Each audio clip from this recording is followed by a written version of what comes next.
Hello, everyone, and welcome to our latest roofing contractor Q&A. My name is Chris Gray. I am the managing editor with Roofing Contractor, and today I am delighted to be joined by Troy Fleming, president and owner of All Star Contractors. Troy, thank you for joining me today. Thank you for having me this morning, Chris. Our pleasure, absolutely.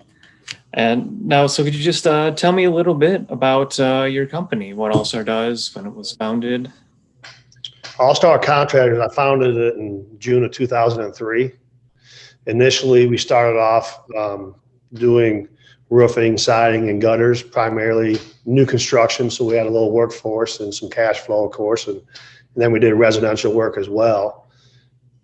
Shortly after we had started the company, within 6 to 8 months, we started traveling doing storm damage across the country.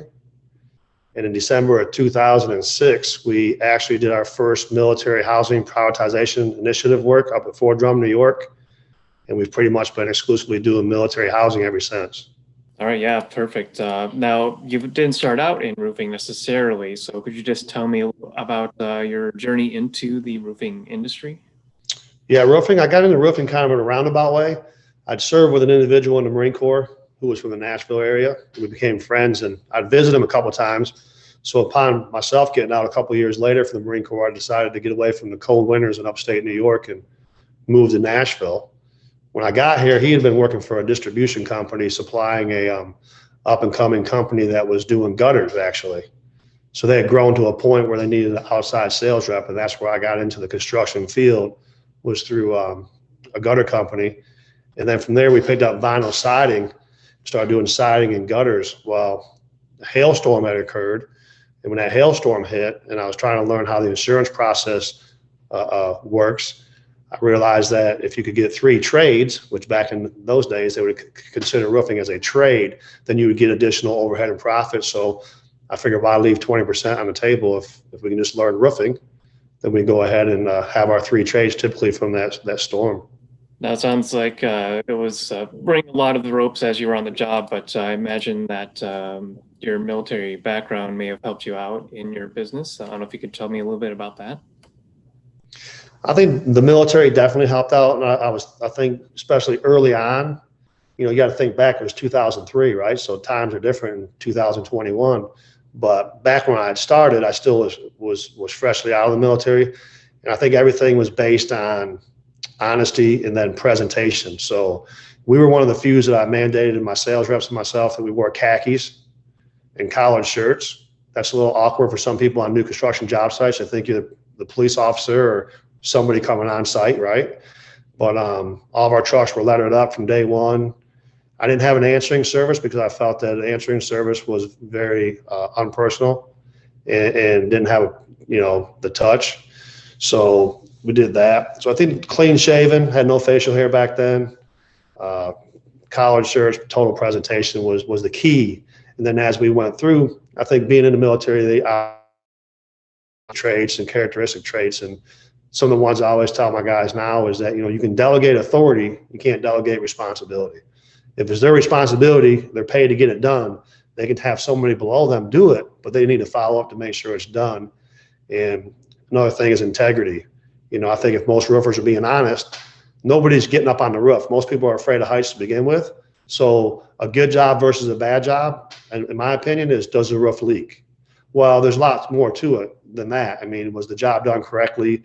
Was the gutters cleaned out? Was the little stuff, the attention to detail? So, I think integrity is what the military teaches you as well, doing the right thing in the absence of an accountability other than yourself.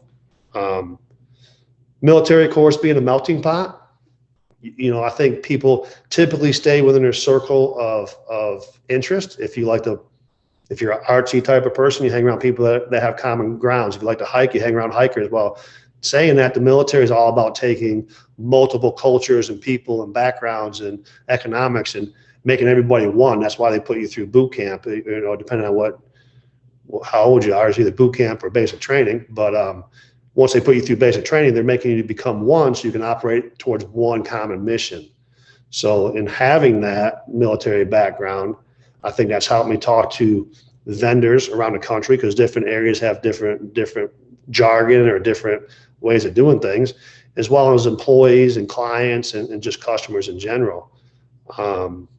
Where I'm at now doing exclusively military housing, I think having lived in military housing and having been in the military, knowing the rank structure and enlisted and officers and how all that atmosphere operates, I think it's given me an ability to speak to base commanders and all the way down to the lower enlisted housing people, because you understand their position that they're coming from.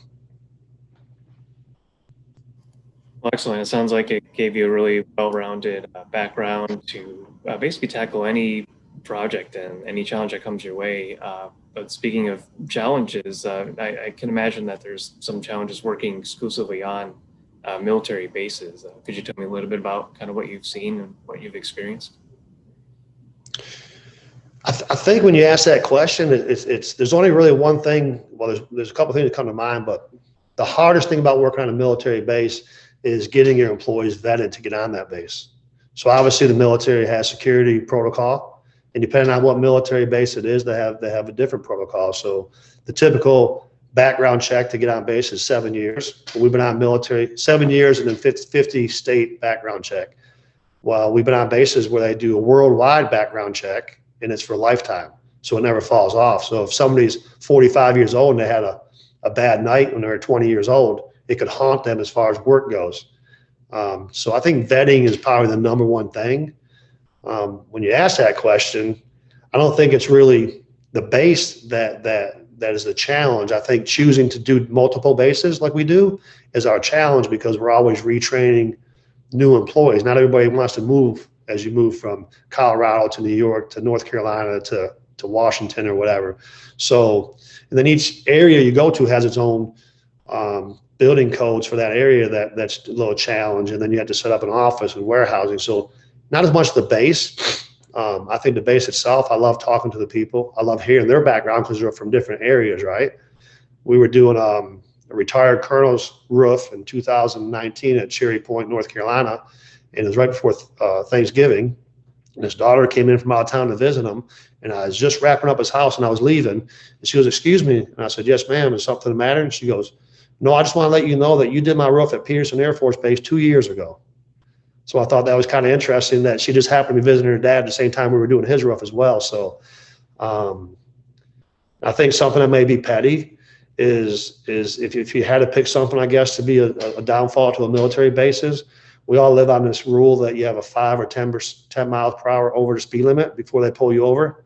If the speed limit on base is 21 miles an hour, you're getting pulled over, which sounds funny, but that's probably one of the hardest things for my guys to comprehend. You're not out in town. You don't get a leniency. And it's all about staying safe, I imagine, with having such strict speed limits. And I imagine that extends into the work that you do as well. So I imagine you have to go above and beyond for safety for you and your crew. Correct. So the safety is really mandated by the general contractor that we work for. So you have to imagine this military housing privatization initiative that took place that Bill Clinton signed in 1996. That's when they took basically the housing away from Congress, took it away from the government and gave it to privatization. There's only a handful of those companies. You're probably talking 4 or 5 that really are big players in there. My main client is Lend-Lease, and they're all of Australia based. So they're the ones that really, all the people that I work for, push that safety, which is good for us. I mean, I think their revenue last year was $13.3 billion. So they have the resources and the people to dig in, the attorneys, the safety, the stats and all that to help us become better as their subcontractor.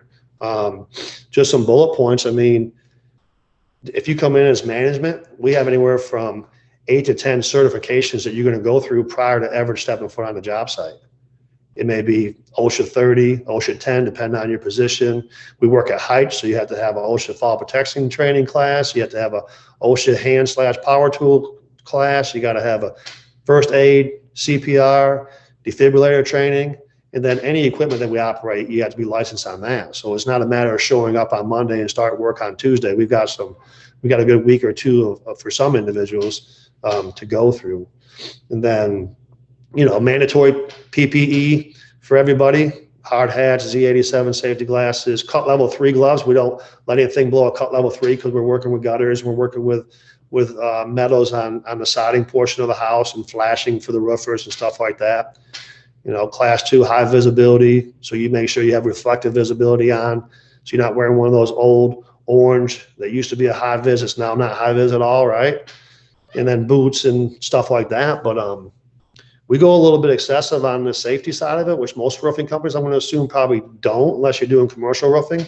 But every roof we do on a military base for Lend-Lease, we initially have to set up 6x12 chain link fence, temporary fencing around that whole house for an exclusion zone for protection.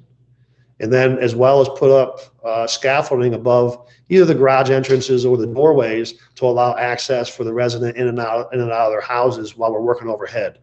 Any door or garage or opening on that house that doesn't have an overhead protection will also get a polyurethane plastic. It's really movable in case you had a fire. We just put it by the back door, side door, garage door, whatever, and it has a sticker on it that says, hey, work caution, work overhead. Just kind of if they open that door or a child opens that door, it lets them know, hey, we're working on your house. Don't come out here or yell to us and we can stop and do whatever.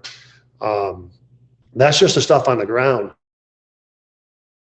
We use one of two systems, Acro guardrail system, which goes around the whole perimeter of the roof, rakes and eaves, and you use a top rail, mid rail, and a bottom rail or / toe board. And then the roofers are now allowed to get up on the roof and start performing their job, but there's also a 100% tie-off rule that we have in place, and you can't use more than a 20-foot cable retractable. Purpose is if you have a 30-foot, typically they want to stretch it out 30 feet, and then if they fall, depending on where they're at, they might have a pendulum effect and hit the ground. So we've done that as well. Ladders, we use extension ladders to get to the first story. They're tied off at the top, they're secure at the bottom, and they have walkthroughs at the top, little handles. So you walk up and you don't just get on the roof, you have handles to physically walk through, pass through to get onto the roof. But second story access is not allowed through an extension ladder. Even though our ladders are all type 1A, we're not allowed to use them. We have to use either two methods: mechanical means, lift in a basket, or I have these adjuster stairs that actually are stairs with handrails on them that get put on the second story and installed and secured at the bottom and top. And that's how you access the second story of this residential house that's on the military base. Coolers of water are mandated in front of every house being worked on with ice, depending on time of the year, you know what I mean? And then first aid kits in front of every house. They're not designated in an area. They're literally right there within range. So the safety goes on and on. It's pretty extensive, but what's the price for one person getting hurt? Yeah, I mean, that's exactly right. I mean, take all the precautions and make sure everyone gets their job done and gets home safely, right? So it's, Sure. Yeah, absolutely. Just sort of in relation to that, obviously you take all these steps to be safe. What are some of the steps that your company took once the pandemic hit to keep everyone safe and healthy? Well, I guess we can call it a fringe benefit if you want, but working for a company that does $13 billion a year and then working on a military base, I think, in my opinion, I was blessed and had two of the best scenarios possible to educate me on the pandemic, right? Because nobody had a history on it, so there was no way to really know what to do. So what we did is basically we were educated and required to implement the military and Lend-Lease's philosophies on the pandemic and how to handle it. So one thing that we had done was we had 3 questions that every employee had to ask themselves prior to showing up to work. And the question was, have you had a fever in the last 24 hours? If the answer is no, next question, have you been around somebody with COVID? Hopefully that was no. And then have you traveled outside of a 50-mile radius? If they were able to ask themselves those 3 questions and say no to all 3, then we allowed them to come to work that day. When they got to work, we had a designated area where they came through. It was actually a guard shack because the whole project is fenced in, so you can't access it only at one point. And everybody had a temperature check. So we kind of held the accountability on them, and then we also followed up with our own accountability by recording their temp name and their temperature as they came on. So that was kind of how we did the pandemic. Certainly, yeah. So yeah, it sounds like it helped that you had these great companies to work for, and that they were knowledgeable to be able to give you, like you said, some benefits to working for them with these safety steps. So what are some of the companies in general that have helped you grow and become the company that you are today? I would say by far, I've mentioned them several times already, but Lend-Lease has definitely been, I don't want to say they made me, but I think they have. I mean, because they're so large and they require so much, and they had started the privatization only a few years before they hired me. So I think as a small company and them being a huge company, we've had the opportunity to grow through all these, going from rope grabs to retractables, from step ladders to platform ladders, from accessing the second story, you know, with a extension ladder and no walkthroughs to accessing it only by mechanical means. I mean, and then quality control. So safety and quality control are the two of the biggest things I think that they push. Quality control being, if you're out in town, Uncle Joe said you do a roof like that, that's how you do it. Well, the manufacturer says do it this way. The manufacturer's wrong. Do it like Uncle Joe said, Well, here, everything has a check and a balance and a recheck and a rebalance. So everything has to be per manufacturer installation. Whereas as a business owner, that gives me the comfort in knowing that not only do I have a full-time QA person, quality control, quality assurance guy, getting my job, making sure it's done the way I'm supposed to do it, and it reduces my risk of roof leaks or just improper installation. So I think that the last one would be probably Beacon Roofing Supply Company. Is definitely huge right now for where we're at, because we picked up a partnership with them to buy from them in 2017 when we started doing roofing for the military at Peterson Air Force Base. And they had assigned, who we still currently have, a national accounts representative to handle our accounts. And when I was on Beacon's Voice of the Customer, where they were going over with some roofing contractors here a few months ago, one of the questions was, for a lot of the bigger companies that do roofing that travel, was you go to a different market, it's a different vibe, right? If you go to McDonald's in New York or McDonald's in California, it's the same menu, it's the same food, right? Well, when you go from a supply house in Nashville, Tennessee to a supply house in upstate New York, it's not the same. Well, what this person here does for me at Beacon is they lay the groundwork for me and take a lot of the stress off. They call the branch manager, they tell them who we are, they give us a kind of little bio on us, they help us set our pricing so we're not just walking in off the street and getting a counter price, you know what I mean? And then it's a one-stop shop with that person. Hey, I'm going to Colorado. I need you to call a Colorado branch, give me the contacts for the sales rep, the branch manager, and let them know who we are and how we operate. And they just lay that out, which makes it great. Plus, that individual only does military housing. So they know a lot of the same companies and people and contacts and information and trends that we know. And because of that, you've actually been able to do some pretty interesting and cool jobs. I know one thing you mentioned was Extreme Home Makeover back in, I think it was in 2008, we had talked about before, but there was also another project where you helped out a wounded warrior back in, I think it was 2008. I don't know if you could tell me about that. That's a pretty interesting, pretty cool story of that veteran that you helped out. Well, I've got a younger brother who's worked for me for about 12 years. And during that 12 years, the first 9 or 10 years was primarily up at Fort Drum, New York, where we were raised. And the last couple of years that he was with me, we started traveling. Well, because the work they didn't have any work up there. So he traveled for a couple of years, and then he got, having small kids and his wife, he got tired of being on the road and had to leave me. Well, periodically I would call him and ask him to do favors for me. If I needed something, he had a Class A driver's license, so we got him. I need you to haul some equipment here. Can you do this or that? Well, I kind of burned my favors with him because he was basically still working for me when he wasn't working for me. I asked him to drive some equipment to Colorado Springs. We were starting that roofing project at Peterson Air Force Base. He said, look, I just can't go over the road no more. I can't be on the road. I just want to be home with my family. I said, I respect that, and I understand. See if you can find somebody with a Class A driver's license for me. And I need some stuff brought down from my warehouse in New York. That's where our primary equipment and warehouse is at. So he was attending this church, and they had a men's small group meeting. And he calls me and says, hey, I was asking some guys at work who has a Class A at church who has a Class A license and who might be interested in doing this. And there's a gentleman in there who's retired military, says he doesn't have a problem doing it at all. And I go, all right, do you trust him? He goes, yeah, I've been with him for a while. I think he's a great guy. So I coordinate for him to drive down. I set him up, tell him where he's going to meet me at. We're going to meet at a hotel because I didn't have a house back down there yet set up. We're new to it. And I said, get in, meet me down there back when they used to have breakfast buffets, right, before COVID. Meet me at the breakfast buffet thing in the morning, and we'll introduce each other, and we'll get this equipment and get you on your way back home. So he comes down, and we're sitting there talking, and he's kind of smirking the whole time we're talking. And I'm like, what are you smirking about? And he goes, I got to tell you something. I go, okay. He says, do you know Sergeant Brian Wells? I said, yeah, yes, sir. We just did a Wounded Warrior project for him. And it's interesting, if you get time, Google Sergeant Brian Wells, New Skull. He was actually a Wounded Warrior that got shot in the head over in Iran in Iraq and lived through it. We did his house up there as well. Well, this individual had lost his leg.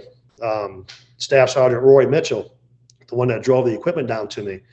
And he said, well, Brian Wells, I told him I was getting ready to drive some equipment for All-Star Contractors down to Colorado Springs. And he said, well, they just did my house. He said, then I started thinking. So I went out to the garage and I pulled this banner off I had on a shelf, and I opened it up. And in the banner, it said, All-Star Contractors. He goes, I'm Staff Sergeant Roy Mitchell, that your company built a Wounded Warrior house for me back in 2008, and I'm still living in it. You guys built it with Lend-Lease. And I said, what a small world, right? The guy's missing a leg. He got shot. I mean, he got some sharp scrap metal.